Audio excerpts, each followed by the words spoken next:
The Arizona sun beat down mercilessly on my windshield as I drove through the Sonoran Desert, heading toward what I hoped would be my salvation or at least some answers.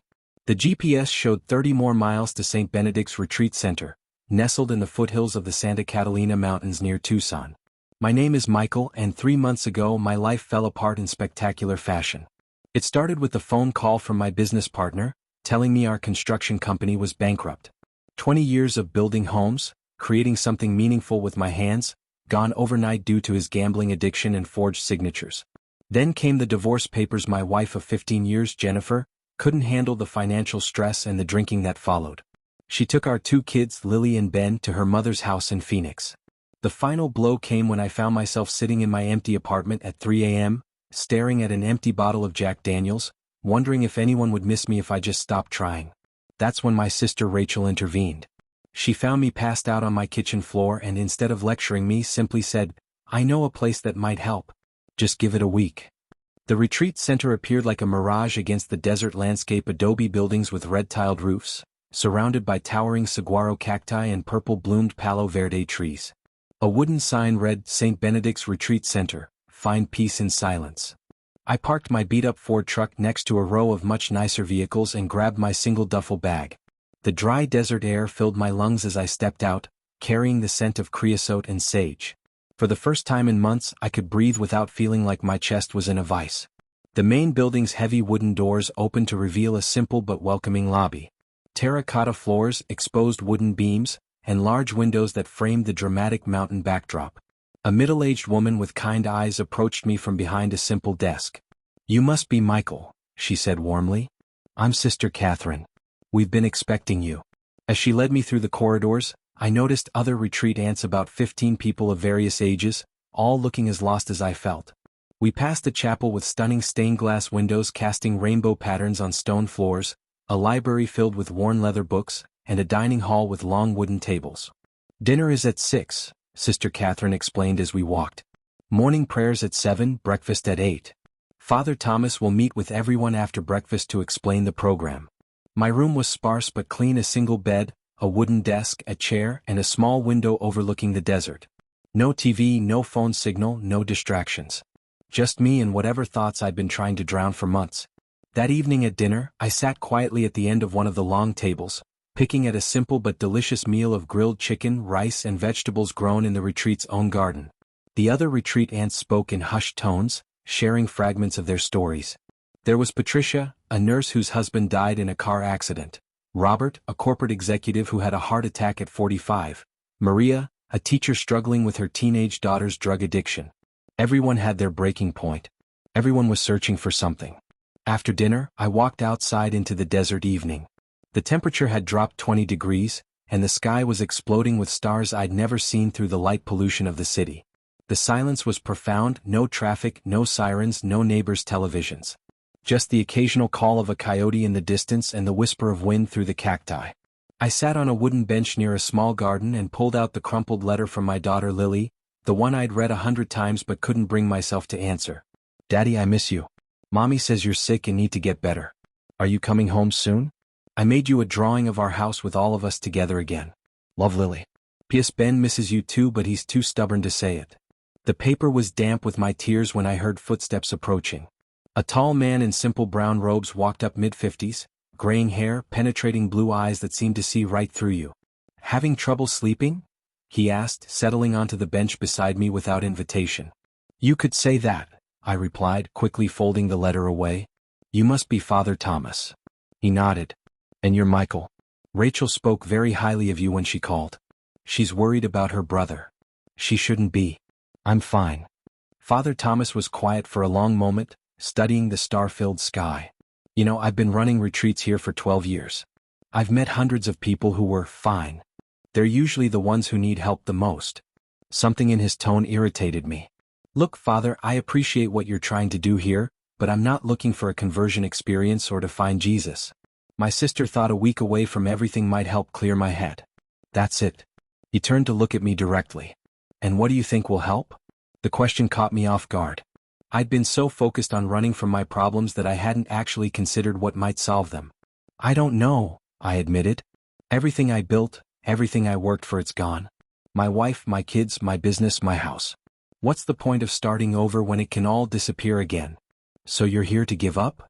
Maybe. Father Thomas stood, brushing dust from his robes. Well, Michael, I'll be honest with you. In 12 years of doing this work, I've learned to recognize the ones who are truly seeking and the ones who are just going through the motions. Right now, your faith in yourself, in others, in any possibility of redemption is weak. Very weak. His words stung more than I expected. My faith. Faith isn't just about God, son. It's about believing that tomorrow can be different from today. That healing is possible. That you're worth saving. He started walking back toward the main building. We'll see if a week here changes anything. I watched him disappear into the shadows, anger burning in my chest. Who was he to judge my faith? He didn't know what I'd been through, what I'd lost. He lived in this protected bubble of prayer and meditation while the real world crushed people like me every single day. But as I sat alone under that vast Arizona sky, his words echoed in my mind, "Your faith is weak." The worst part was, I knew he was right. I pulled out Lily's letter again and read it by moonlight.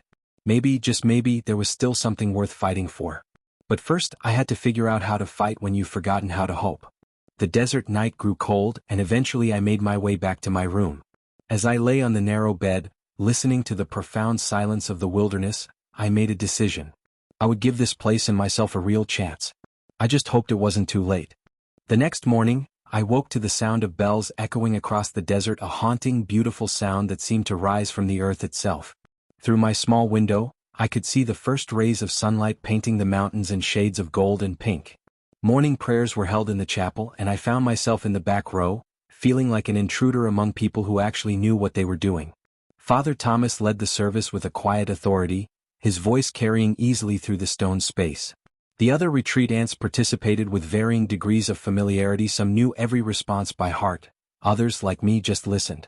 After breakfast, we gathered in a circular room with large windows facing the mountains. Father Thomas stood in the center, his hands clasped behind his back. "This week isn't about preaching to you," he began. "It's about giving you space to hear your own voice, the one that's been drowned out by noise, by pain, by the constant rush of trying to survive. We'll have group discussions, private reflection time, and individual meetings. The only rule is honesty." He looked directly at me when he said that last part. "Today we'll start with a simple exercise. I want each of you to share your name and one truth about why you're here. Not the comfortable version, not what sounds good, the real reason." My stomach tightened. I'd spent months avoiding the real reasons for anything. Patricia, the nurse, went first.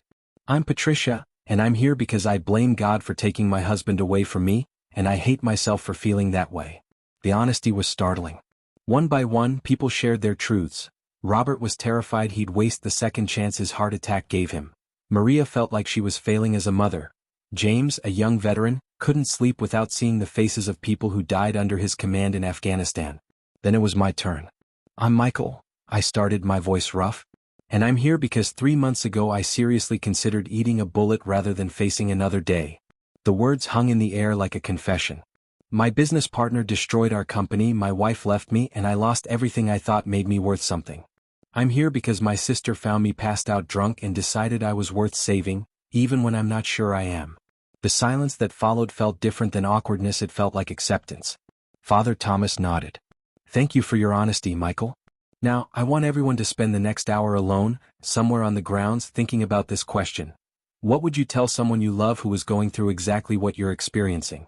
I found myself walking a desert trail that wound between towering cacti and rocky outcroppings. The morning sun was getting hot, but the dry heat felt cleansing somehow. I sat on a boulder overlooking a wash where flash floods had carved intricate patterns in the sandy bottom. What would I tell someone I love who was going through what I was experiencing? The question forced me to step outside my own pain and look at it objectively. If my buddy Tom was going through this, if his business failed, his wife left, and he was drinking himself into oblivion, what would I say? I'd tell him that businesses fail but people rebuild. That marriages end but that doesn't erase the good years or make the kids any less his. That drinking was just delaying the real work of figuring out what comes next. I'd probably tell him to stop feeling sorry for himself and start focusing on what he could control. But sitting there in the desert silence, I realized I'd been carrying something deeper than just the obvious losses. I'd been carrying shame, shame that I wasn't smart enough to see my partner's deception, shame that I couldn't keep my marriage together, Shame that I'd turned into the kind of father who frightened his children with his anger and unpredictability. When we reconvened, Father Thomas asked us to share what we'd discovered. I realized I've been treating myself worse than I'd treat a stranger, I said. If anyone else was going through this, I'd have compassion for them. But for myself, all I have is contempt. And why do you think that is? Father Thomas asked. The question hit me like a physical blow. Because I struggled to find words. Because I should have been stronger, smarter, better. Should have been according to whom? According to I stopped. I couldn't finish the sentence because I didn't know the answer. Michael, Father Thomas said gently, you've been carrying expectations that no human being could fulfill. You expected to be able to read minds and predict betrayal. You expected your marriage to survive anything regardless of circumstances. You expected to never have a breaking point. These aren't realistic expectations, they're a setup for failure. That afternoon we had individual sessions. Father Thomas's office was simple bookshelves filled with theology and psychology texts, a wooden desk, 2 comfortable chairs facing each other. He offered me coffee, which I accepted gratefully. Tell me about your relationship with your father, he said, settling into his chair. I almost laughed. Straight to the classics, father? There's a reason they're classics. They work. I thought about my dad, Robert Morrison, career military man who never met a problem that couldn't be solved with discipline and hard work. He was a good man. Strict but fair. Taught me to work hard, keep my word, provide for my family. Sounds like he gave you a strong foundation. He did. Maybe too strong. Father Thomas raised an eyebrow. He never failed at anything, you know? 25 years in the army, rose through the ranks, retired with honors. Married my mom right out of high school, stayed married 40 years until cancer took her. Built our house with his own hands. Never drank too much, never lost his temper, never let us down. I paused. I spent my whole life trying to be him, and when I failed. When you failed, you felt like you'd betrayed not just yourself, but his legacy. Exactly. How do you face your kids when you've become everything your father taught you not to be? Have you talked to them since you've been here? I shook my head. What would I say? Sorry, Daddy's a drunk who lost everything? They're better off without me right now. Father Thomas leaned forward. Michael, your children don't need you to be perfect. They need you to be present. They need you to show them that when life knocks you down, you get back up. That when you make mistakes, you own them and try to do better. But what if I can't do better? What if this is who I really am? Then we figure out how to love who you really are and build from there. The words hung between us, revolutionary in their simplicity. That evening after dinner, I found myself in the chapel alone. The stained glass windows glowed softly in the fading light, and the silence felt different than it had the night before, less empty, more expectant. I wasn't ready to pray exactly, but I was ready to sit with my thoughts without trying to escape them. For the first time in months, I didn't need a drink to face what was in my head. I thought about Lily's letter, still folded in my pocket. I thought about Ben, who was probably angry and confused about why his dad had disappeared. I thought about Jennifer, struggling to explain to them why their family had fallen apart. Maybe Father Thomas was right, maybe my faith was weak. But maybe weakness wasn't the same as worthlessness. Maybe it was just the starting point for building something stronger. As full darkness settled over the desert, I made my second decision of this journey. Tomorrow I would call my children. Not because I had answers, but because they deserved to hear their father's voice, even if it was shaky with uncertainty. The path forward was still unclear, but for the first time in months I believed there might actually be one. The next morning I stood outside the retreat center's small administrative office, clutching the phone Sister Catherine had offered me. My hands were shaking, not from withdrawal this time, but from pure terror. It had been 6 weeks since I'd spoken to my children. Jennifer answered on the third ring. Hello. Jen, it's me. Pause. Michael. Where are you? Arizona. At a retreat center. Rachel set it up. I took a deep breath. I want to talk to the kids. Another pause, longer this time. Are you sober? Yes. 3 days now. It wasn't much, but it was honest. Hold on. I heard muffled voices in the background, then Lily's voice, bright and excited. Daddy. My throat closed up. Hey baby girl. How are you? I'm good. I lost my first tooth. The tooth fairy gave me $5. Mommy said you were at a place where you're learning to feel better. Are you feeling better? How do you explain clinical depression and alcoholism to a 7-year-old? I'm working on it, sweetheart. It's hard work, but I'm trying. Will you come home soon? The question I'd been dreading. I don't know yet, Lily. But I want you to know that Daddy loves you very much, and I'm working hard to become the kind of daddy you deserve. We talked for 10 more minutes about her new teacher, her art class, the kitten she'd been feeding behind their apartment building. Then Ben got on the phone, my serious 12-year-old son who sounded like he was trying to be the man of the house. Dad? Mom says you're sick. I am, buddy. But I'm getting help. Are you coming back? The directness of the question almost undid me. I'm going to try, Ben. But first I need to figure out how to be a better dad and a better person. That's what I'm doing here. Okay. His voice was small, young in a way that reminded me he was still just a kid carrying too much weight. I miss you. I miss you too, son. More than you know. After I hung up, I sat in the desert garden for an hour, crying harder than I had since the day Jennifer left. But these weren't tears of self-pity, they were tears of recognition. My children still loved me. They still wanted their father in their lives. I had something to fight for. That afternoon's group session was different.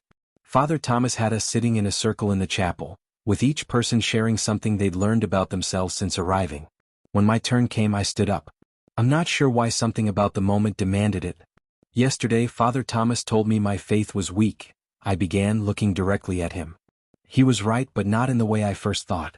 My faith wasn't weak because I'd stopped believing in God, it was weak because I'd stopped believing in redemption, in second chances, in the possibility that a man who's lost everything might still have something valuable to offer the world.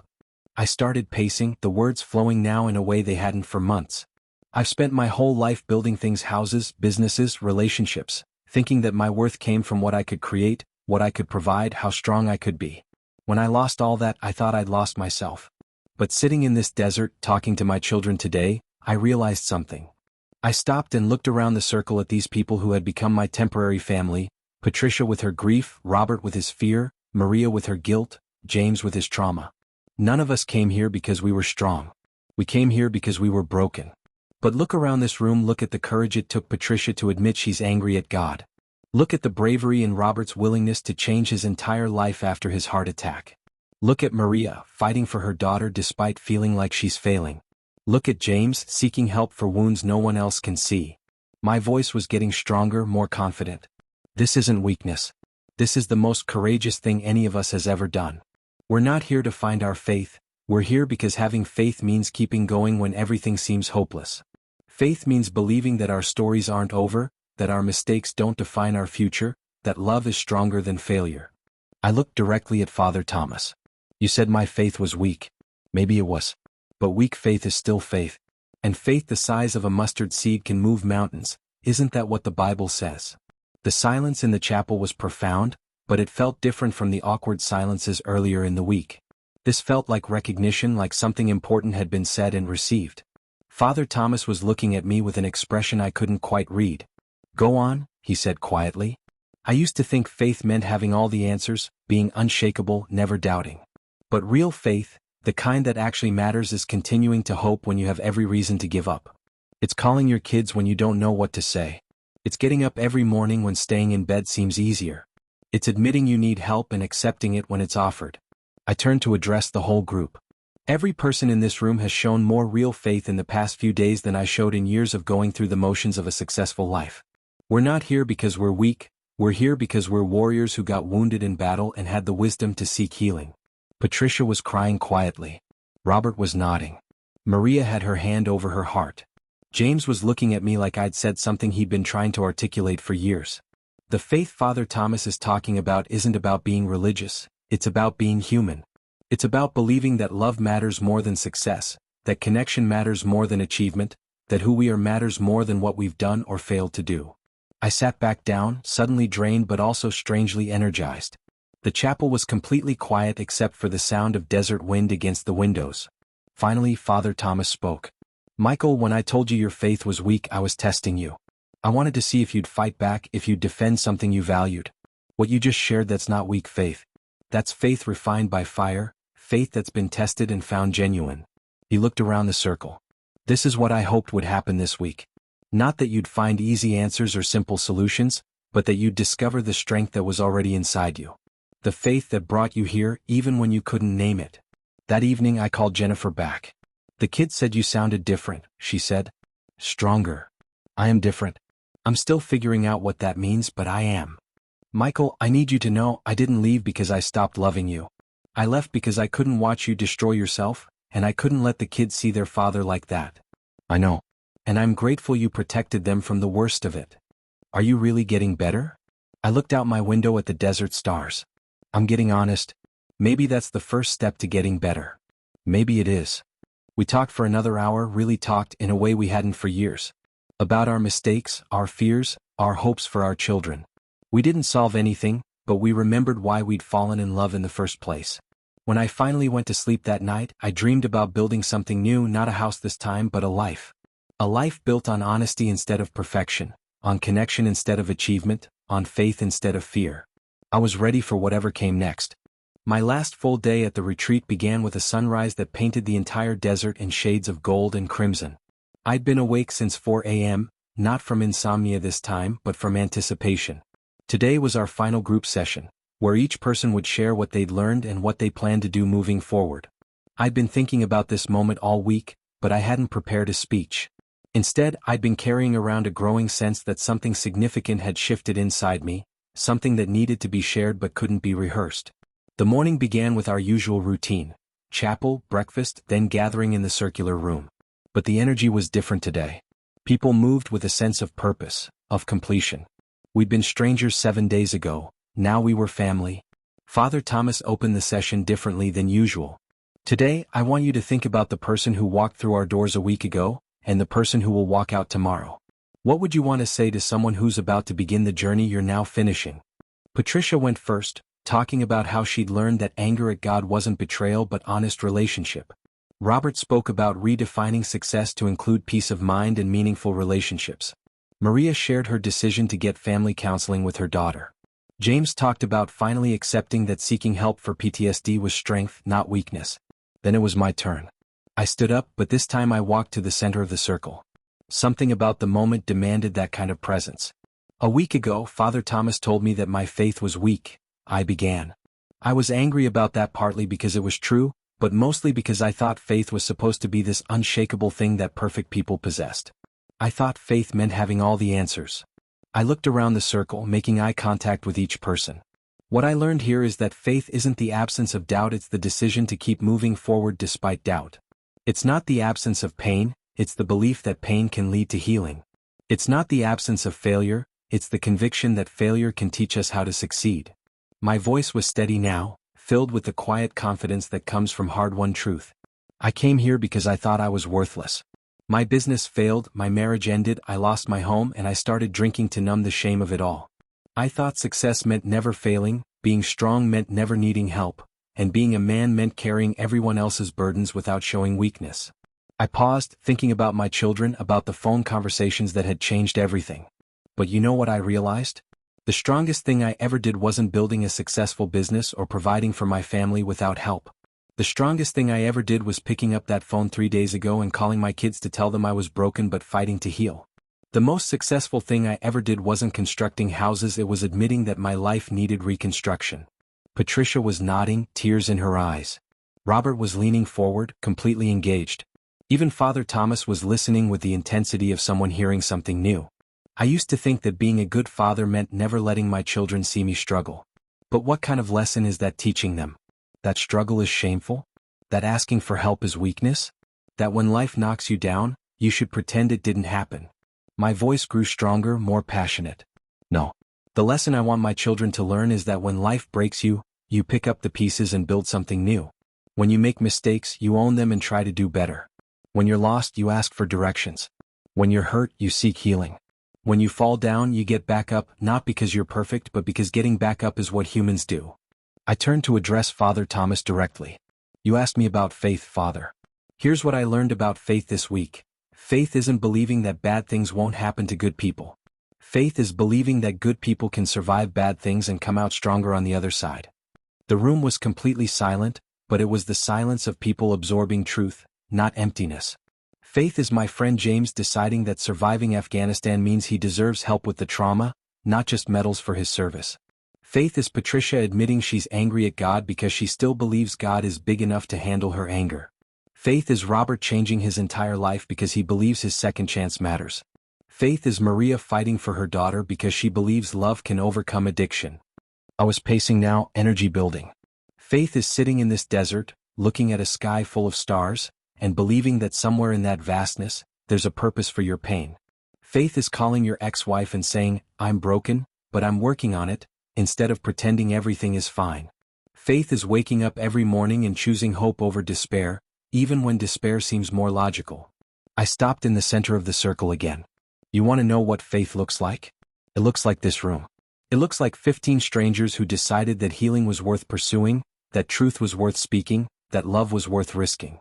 It looks like people who had every reason to give up but decided to keep going instead. My voice dropped to almost a whisper, but somehow it carried more power than when I'd been speaking loudly. I'm going home tomorrow. I don't know if my wife will take me back. I don't know if I'll be able to rebuild my business. I don't know if my children will forgive me for the months I was absent, not just physically but emotionally. But I know this, I'm not the same man who drove into this desert a week ago. I looked directly at Father Thomas. That man was drowning in shame and self-pity. This man is ready to face whatever comes next because he's learned that his worth isn't determined by his circumstances. His worth is determined by how he responds to his circumstances. The silence stretched on, but it wasn't uncomfortable. It was sacred. Finally, Father Thomas spoke, and his voice was thick with emotion. "Michael, when I told you your faith was weak, I was wrong. Your faith wasn't weak, it was wounded. And wounded faith, when it heals, becomes the strongest faith of all. Because it's been tested by fire and found to be genuine." He stood up and walked to where I was standing. In 12 years of running these retreats, I've never heard anyone articulate the essence of practical faith more clearly. You didn't just find your faith this week, you found your voice. And that voice is going to move mountains. Patricia stood up. "Michael, what you just said, that's going to stay with me for the rest of my life." One by one the others stood up. "Robert, you've shown me what courage actually looks like. Maria, you've helped me realize that fighting for my daughter is faith in action. James, you've given me words for what I couldn't express." Father Thomas looked around the circle. "This is what healing looks like. This is what redemption sounds like. This is what happens when wounded people give themselves permission to hope again." That evening, our final evening, we had a special dinner in the main hall. As we were finishing dessert, Father Thomas stood up to address the group. "Every week, I meet with people who are searching for something: meaning, purpose, healing, hope. Most find what they're looking for, but some find something even more valuable. They find their voice. They discover that their story, their struggles, their journey toward healing can inspire others." He looked directly at me. "Michael, I've been doing this work for a long time, and I can honestly say that your words today moved everyone in that room. More than that, they moved me. You reminded me why I do this work, why faith matters, why hope is always worth choosing." The applause was quiet but sustained, filled with the kind of respect that comes from shared struggle and mutual recognition. Later that night, I sat one final time in the desert garden, under the star-filled Arizona sky. Tomorrow I would drive home to an uncertain future. I didn't know what kind of life I was returning to, but I knew who I was returning as: a man who had learned the difference between being broken and being finished. I pulled out my phone and texted my sister Rachel, "Thank you for saving my life. I'm ready to come home now." Her response came immediately: "I didn't save your life. You did. I just pointed you in the right direction." As I packed my single bag that night, I realized I was taking much more home than I'd brought. I was taking tools for rebuilding, wisdom for moving forward, and most importantly, the knowledge that my story wasn't over, it was just beginning a new chapter. The man who had driven into the desert a week ago was looking for an ending to his pain. The man who would drive out tomorrow had found something better, a beginning to his healing. And for the first time in months, I couldn't wait to see what came next. 6 months later, I received a letter from Father Thomas. He told me that he'd started using my words from that final session in his work with new retreat ants, that several people had told him my story had given them hope when they'd arrived at their own breaking points. "Sometimes," he wrote, "God uses broken people to heal other broken people. Your voice that day, that was the voice of someone who had walked through the fire and come out refined, not destroyed. Thank you for reminding all of us what real faith looks like." I keep that letter in my wallet, next to a new photo of my children. Jennifer and I are working on our marriage and counseling. My new construction business is small but growing. Ben has started talking to me about his feelings, and Lily still draws pictures of our family together. The road hasn't been easy, but it's been honest. And honest, I've learned, is the only way to build something that lasts. Every morning when I wake up, I remember what I learned in that Arizona desert. That faith isn't the absence of struggle, it's the presence of hope in the middle of struggle. And hope, it turns out, is the most powerful construction material of all.